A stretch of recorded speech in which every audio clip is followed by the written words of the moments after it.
আমার হাজব্যান্ড দেখো আমার জন্য দাঁড়িয়ে আছে এখানে, কারণ আমি একা একা হেঁটে পারছি না, এরা অনেক তাড়াতাড়ি হাঁটছে, আমি অত তাড়াতাড়ি হাঁটতে পারি না।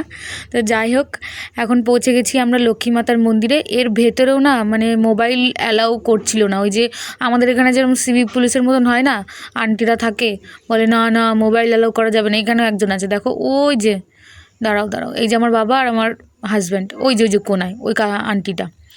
আর এই যে লক্ষ্মী মাতার মন্দিরে আমি যেটুকু ভিডিও করেছি আর একটুখানি লুকিয়ে লুকিয়ে আর কি ভিডিওটা করেছি। বাইরে থেকে তুমি যত পারো করো। তো আমাদের দর্শন কিন্তু কমপ্লিট। যে শ্রীকৃষ্ণের দর্শন করলে এখানে লক্ষ্মী মাতার দর্শনও করতে হয়, এরকম একটা বিষয় আছে। তো যাই হোক, আমাদের দর্শন করা কমপ্লিট। এবার আমরা বেরিয়ে আসলাম মন্দির থেকে, আর এখনও প্রপার আমাদের কোনো কিছু খাওয়া দাওয়া করা হয়নি।